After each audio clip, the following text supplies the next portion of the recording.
পলিথিনে পায়খানা করে গোটা শহর ঢিল দেয়। লজ্জাস্কর ব্যাপার। একটা মুক্তিযোদ্ধা সে তো এমনি বাড়ি করে না, সরকার তাকে জমিটা দিয়েছে, এরপরও তার উপরে এই নির্যাতন। মানুষটি হাতীবান্ধা মেডিকেল মোড়ে নাইট গার্ড ছিলেন। বীর মুক্তিযোদ্ধারা রাতের বেলা নাইট গার্ড ছিলেন। আমাদের বর্তমান প্রজন্মের সন্তানরা জানবে না নাইট গার্ড মুক্তিযোদ্ধারা কি হিসেবে কেন থাকে। বীর মুক্তিযোদ্ধা মোজাম্মেল হকের স্মরণে রাষ্ট্রীয় মর্যাদা জেনারেল সালাম দিবে। সশস্ত্র সালাম।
মানুষটি হাতীবান্ধা মেডিকেল মোড়ে নাইট গার্ড ছিলেন। বীর মুক্তিযোদ্ধারা রাতের বেলা নাইট গার্ড ছিলেন। আমাদের বর্তমান প্রজন্মের সন্তানরা জানবে না নাইট গার্ড মুক্তিযোদ্ধারা কি হিসেবে কেন থাকে। 20,000 টাকা ভাতা। এই লোকটা নাইট গার্ড ছিলেন।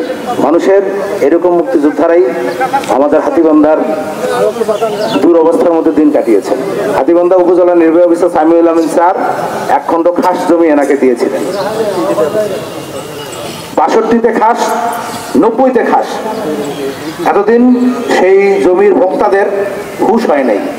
সরকার যখন নিয়ে জমিটা এনাকে দিয়েছেন তখন তাদের চোখে পড়েছে যে এটি আমাদের জমি এককালীন নাকি ছিলেন। সেই মামলা দিয়ে এই লোকটাকে জর্জরিত করেছে। এই লোকটার বেশিরভাগ সময় কেটেছে এই দুর্বিষহ একটা অত্যাচারের মধ্যে দিয়ে। এনাকে এমনও অত্যাচার করা হয় নাই যে বাড়িটাতে ওখানে পিয়নো স্যার বাড়ি করে দিলেন, থাকার ব্যবস্থা করে দিলেন। রাতের বেলা এনার উপর অত্যাচার হয়েছে, ঢিল দেওয়া হয়েছে, অমানসিক নির্যাতন করা হয়েছে। এই বিষয়টি আমাদের নতুন প্রজন্মের নতুন যারা অফিসার এসছেন হাতীবান্ধায় তারা হয়তো জানেন না। তার বর্তমান যে কন্যা 5টা এবং একটি ছেলে সন্তান, তারা ওই জায়গায় বসবাস করবেন, ওই জায়গায় কিভাবে থাকবেন এর দায় দায়িত্ব শুধু আমরা না, উপজেলা প্রশাসন, মাননীয় প্রধানমন্ত্রী, বাংলাদেশের মুক্তিযোদ্ধাদের অভিভাবক, আপনাদের মাধ্যমে মাননীয় প্রধানমন্ত্রী দৃষ্টি আকর্ষণ করা ছাড়া আমাদের মুক্তিযোদ্ধা পরিবারের আর কোনো বুদ্ধি নেই। আমি কথা বাড়াবো না, আমি অনুরোধ করব আমাদের মুক্তিযোদ্ধা সংসদের মধ্যে যিনি প্রতিনিধিত্ব করছেন আমাদের হাতীবান্ধা উপজেলার সাবেক ডেপুটি কমান্ডার জনাব আব্দুল জব্বার চাচা, তাকে দুটি কথা বলার জন্য বিনীত অনুরোধ করছি।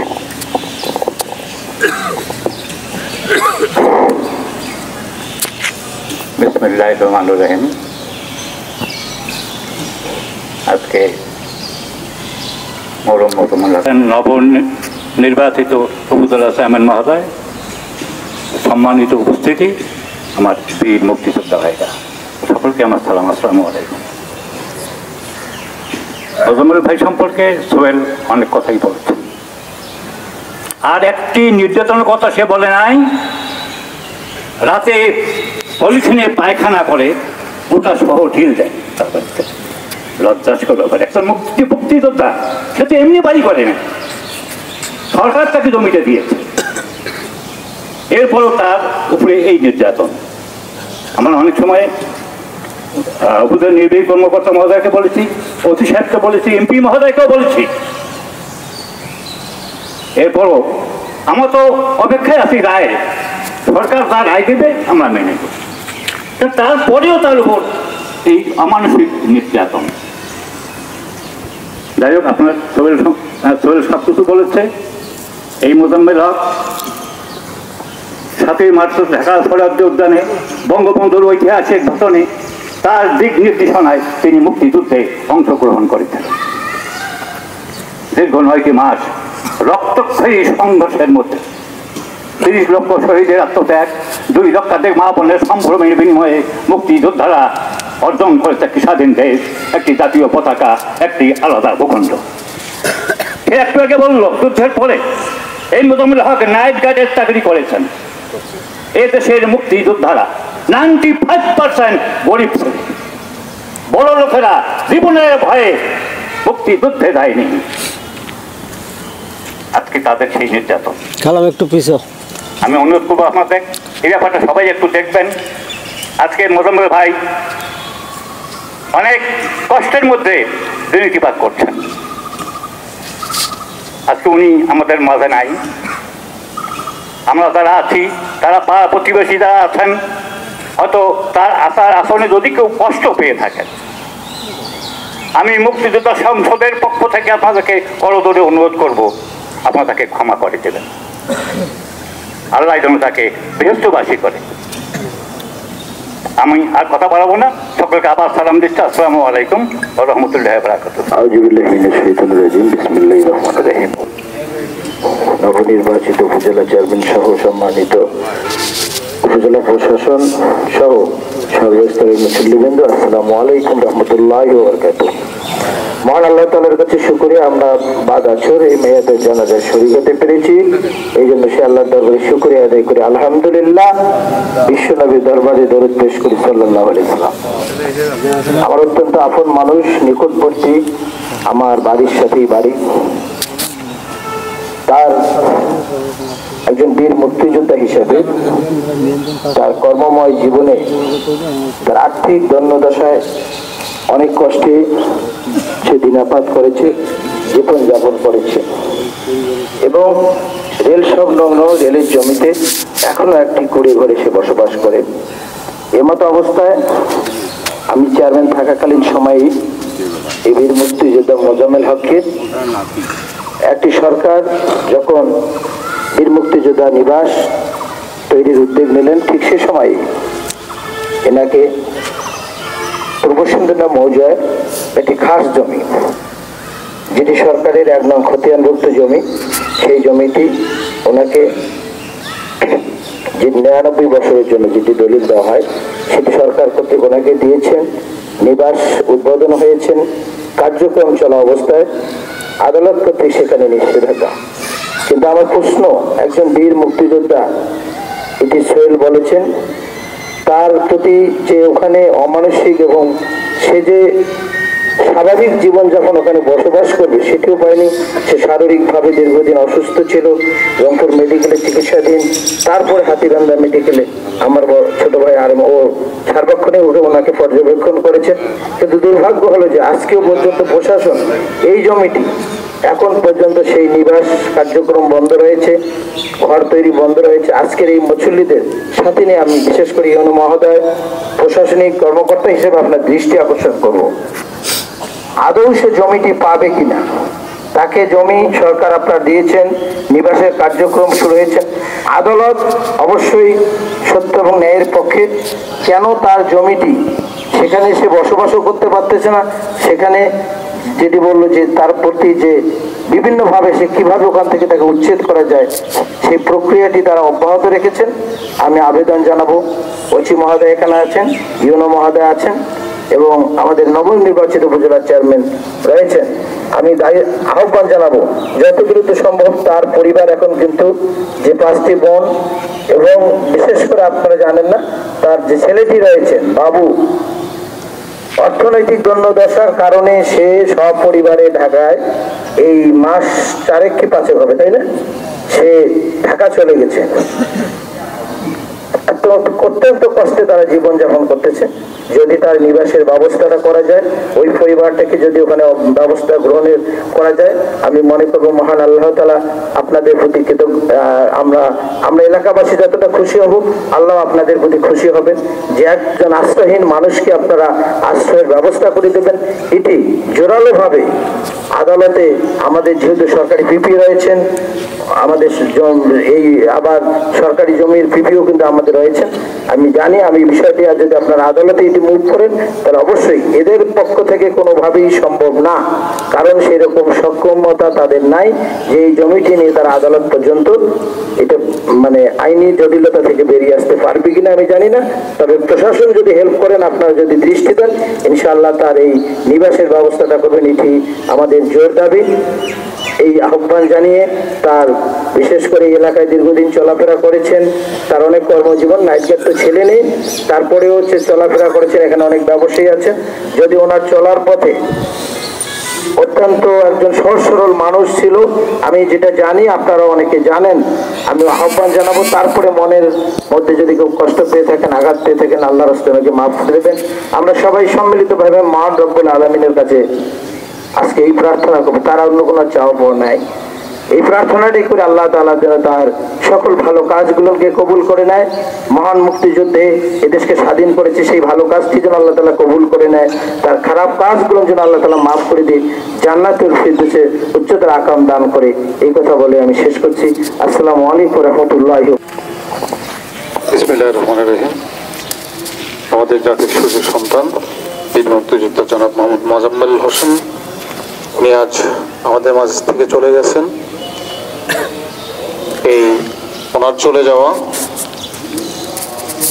আমাদের ব্যথিত করেছে, কারণ উনি দেশের একটা স্বাধীন মানচিত্র দিয়ে গেছেন, একটি স্বাধীন ভূখণ্ড দিয়ে গেছেন, একটি লাল সূর্যের পতাকা দিয়ে গেছেন, যার কারণে আজকে আমরা স্বাধীন, আমরা এই স্বাধীন দেশের নাগরিক, মাথা উঁচু করে দাঁড়াতে পারছি, কথা বলতে পারছি। তার কিছু দুঃখ কষ্ট কথাগুলো আমার কর্মকালের আগে যেটা ঘটে গেছে, এবং আমাদের নতুন ইউনো মহোদয় আছেন, উনি আসার আগে বিষয়গুলো চলমান ছিল, এখন আদালত পর্যন্ত চলমান আছে। তো আজকের এই জানাজার এই মুহূর্তে এসে এইটুকু বলতে চাই যে আমাদের পক্ষে আইনগতভাবে যত ধরনের সহায়তা করবার সুযোগ আছে, আমরা আমাদের পক্ষ থেকে সর্বোচ্চ সহযোগিতা করে যেন ওনার রেখে যাওয়া প্রজন্ম যেন ওই জমিতে বসবাস করতে পারে, শান্তিতে বসবাস করতে পারে, সে বিষয়ে আমরা আন্তরিকভাবে চেষ্টা করবো ইনশাআল্লাহ। আর পরিশেষে এটুকু বলতে চাই, জাতির সূর্যের সন্তান দেশ বাংলাদেশ দিয়ে গেছে, আল্লাহ পাক যেন তাকে জান্নাতুল ফেরদৌস দান করে, এই প্রত্যাশা, এই আশাও ব্যক্ত করে আমি ওর কথা শেষ করতে চাই। সবাইকে ধন্যবাদ। আসসালামু আলাইকুম।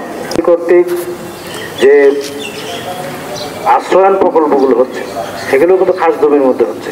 এরকম একজন সিঙ্গি বাড়িতে এক মুক্তিযোদ্ধার জমি, সেই জমিদের মধ্যে আশ্রয়ন প্রকল্প হয়েছে, সেটাও আদালত পর্যন্ত গড়াইছে। 15 থেকে 20 দিনের মধ্যেই কিন্তু আদালত সরকারের পক্ষে রায় দিচ্ছে। খাস জমির মধ্যে যদি হাজার হাজার আশ্রয়ন প্রকল্প ঘর হতে পারে, খাস জমির মধ্যে একটা মুক্তিযোদ্ধার বাড়ি করতে গিয়ে সে এত বড় ক্ষমতাশালী। আজ দুঃখের সাথে বলতে হয় যে একজন আইন সে দম্ভ করে বলে যে ইউনো দিয়ে গেছে, সেই ইউনো পাগল, সরকারের পক্ষে রায় দিয়েছে সেই ম্যাজিস্ট্রেট নাকি পাগল। একমাত্র সুস্থ সেই ভদ্রলোক যে এতদিন 40 বছর যাবৎ এই জমিটি ভৌতকল করেছিল। আমি বিনীত অনুরোধ করছি আমাদের নতুন হাতিবান্ধ থানায় উপজেলা নির্বাহী অফিসার জনাব আতিকুল ইসলাম স্যার, তাকে এ ব্যাপারে সহ মরহুমের বিধি আত্মার প্রতি শ্রদ্ধা নিবেদন করে দুটি কথা বলার জন্য বিনীত অনুরোধ করছি। আসসালামু আলাইকুম। আজকে আমরা মরহুম মোজাম্মেল হকের জানাজা নামাজে উপস্থিত হয়েছি।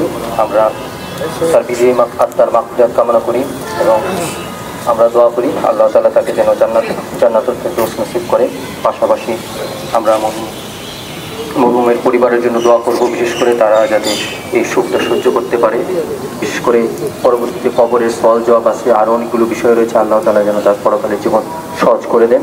আমরা মরহুমের জন্য দোয়া করব, এই মরহুমের ইসালে সওয়াবের নিয়তে দোয়া করব, এই আমলগুলো যেন তার আমল নামায় যোগ হয়। কারণ অনেক একজন মানুষ মারা গেলে তার তখন কোনো আমলের পথ থাকে না, সেক্ষেত্রে সে হাবুডুবু খেতে থাকে। সেক্ষেত্রে তার ফ্যামিলি বা পরিবারবর্গ যা তার আত্মীয় স্বজন আছে, তারা যদি তার পক্ষ হয়ে ইবাদত বন্দিগি করে এবং ইসালে সওয়াবের নিয়ত করে, তাহলে কিন্তু সে এই ইবাদত বন্দিগুলো, এই সওয়াবগুলো পায় এবং সেও জানতে পারতেছে যে কে তার জন্য দোয়া করতেছে বা কে তার জন্য ইবাদত করতেছে।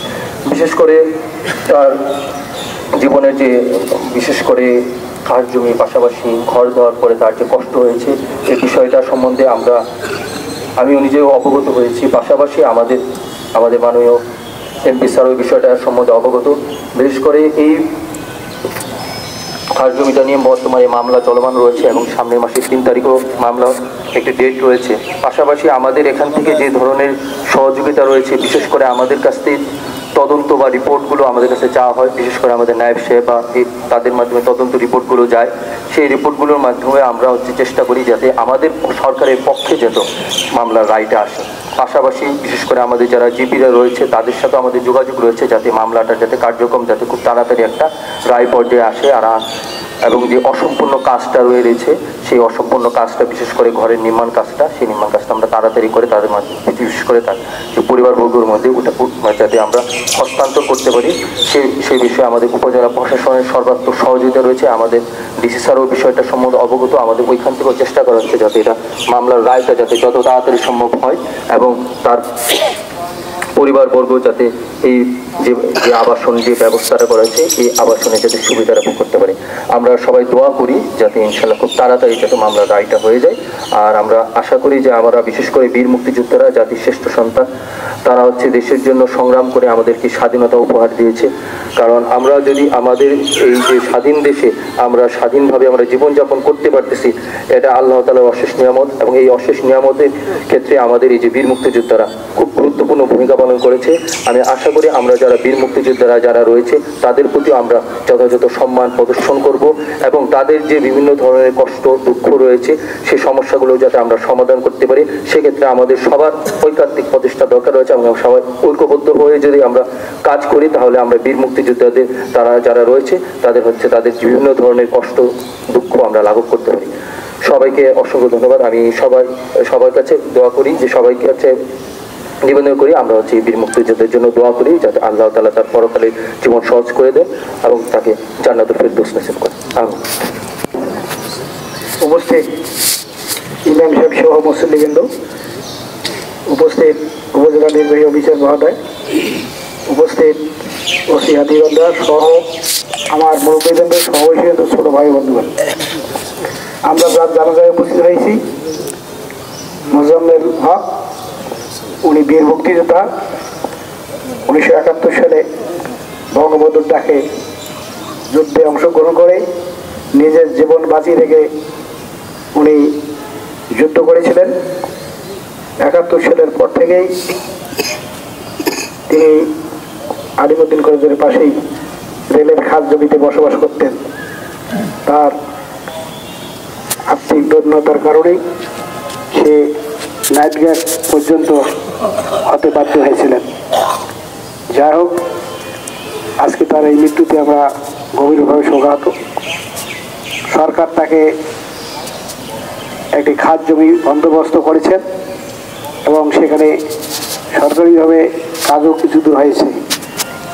দুঃখের বিষয়, তার এই বাসভবনটা তিনি থাকতে পারলেন না, বাসভবনটা তিনি ঘুমাতে পারলেন না এবং ছেলেমেয়েদেরকে তিনি সেইভাবেই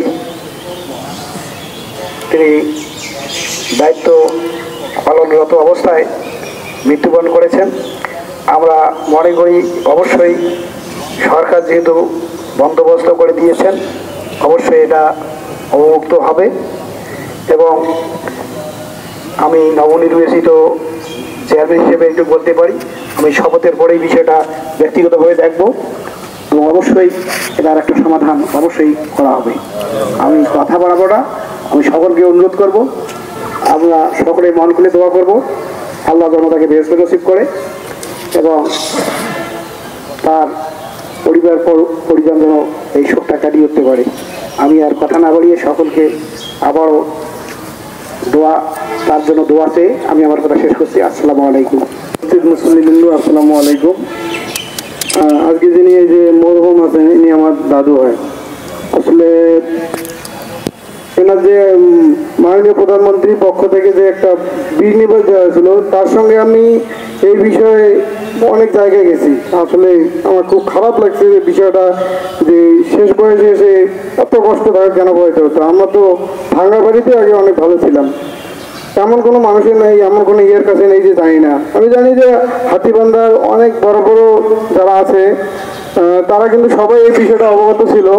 আসলে তারা কেন যে এই বিষয়টা দেখেও না দেখার মতো একটা অবস্থায় রাখছে আমি এটা জানি না। তাকে এত শেষ বয়সে এত অত্যাচার, এত নির্যাতন সহ্য করতে হয়েছে, তার কেউ কথা বাড়াবো না। পরিশেষে আমার দাদু মুক্তিযোদ্ধার পাশাপাশি নাইট গেট বিভিন্ন পেশায় নিয়োজিত ছিল, অনেকের সঙ্গে মেলামেশা হয়েছে, লেনদেন হয়েছে। তার ব্যবহার আচারে যদি কেউ কষ্ট পেয়ে থাকে, আমি পরিবারের পক্ষ থেকে সবার কাছে ক্ষমা চাইছি। এবং লেনদেনের যে ব্যাপারটা, যদি আপনারা তার কাছে কোনো পাওনা পেয়ে থাকেন, আমাদের পরিবারের বা আমার সঙ্গে আমার বাবা আছে, আমাদের একটু জানাবেন বিষয়টা, আমরা দেওয়ার চেষ্টা করবো ইনশাল্লাহ। আর পরিশেষে আমার দাদুর জন্য সবাই দোয়া করবেন।